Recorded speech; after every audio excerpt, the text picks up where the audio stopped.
Hello friends, Mahanadi அடுத்து வர எபிசோடில் என்ன நடக்கலாம் அப்படிங்கிறத பற்றி பார்க்கலாம். இன்றைக்கான ப்ரொமோவை பார்க்கும்போது நிறைய ஸ்டோரி நம்மளால் யோசிக்க முடியுது. இப்போ லாஸ்ட் வீடியோவில் பேசியிருந்த மாதிரி இப்போ விஜய் எழுதி வச்ச அந்த லெட்டர் இருக்குல்ல, அதை காவேரி பார்க்கறதுக்கு முன்னாடி ராகினி பார்த்துடுறாங்க. அவங்க மனசுக்குள்ளார இந்த மாதிரி ஒரு சூழ்நிலையிலையும் உங்களுக்கு வந்து அதை ரொமான்ஸ் கேட்குதா அப்படின்னு சொல்லி தான் அந்த லெட்டரை கிழிச்சு போடுறாங்க.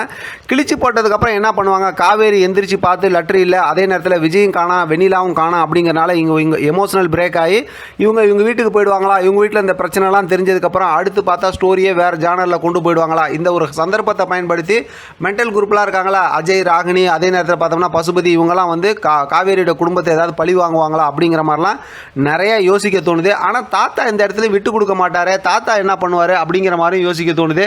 இன்னொரு பக்கத்து பார்த்தோம்னா விஜய் வெண்ணிலாவுக்கு ட்ரீட்மெண்ட் பண்ணுறதுக்காக, அதாவது கொஞ்ச நாளைக்கு வந்து அவருக்கு கூட்டிகிட்டு வேறு ஊருக்கு போயிடுவாரா அப்படிங்கிற மாதிரியும் நிறையா ஸ்டோரியில் லாஜிக் மிஸ்டேக்கோட நிறையா விஷயத்தை யோசித்தாலும் இப்போ கண்டிப்பாக ராகினி இந்த மாதிரி ஒரு சந்தர்ப்பத்தை சும்மா விட மாட்டாங்க.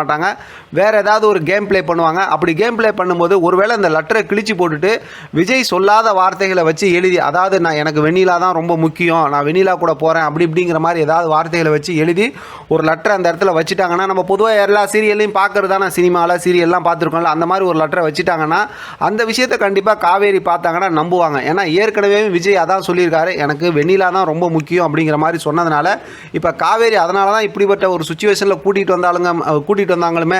அதனால் பார்த்தா அப்படி ஒரு லெட்டர் இருந்துச்சுன்னா அதை அவங்க நம்புவாங்க ஆஃபீஸ்லேயே. அப்புறம் பார்த்தோம்னா அந்த லெட்டரை பார்த்துட்டு சரி விஜயும் வெண்ணிலாவும் சந்தோஷமாக இருக்கட்டும், நம்ம அவங்க வாழ்க்கையில் இடையில போக வேணாம் அப்படிங்கிற மாதிரி யாருக்கிட்டையும் சொல்லாமல் வீட்டை விட்டு வெளியில் போயிடுவாங்களா, ஒருவேளை கொடைக்கானலுக்கே போயிடுவாங்களோ, அந்த மாதிரி ஒரு எமோஷனல் ஸ்டோரியை ஸ்டார்ட் பண்ணிடுவாங்களோ அப்படிங்கிற மாதிரியும் யோசிக்க தோணுது.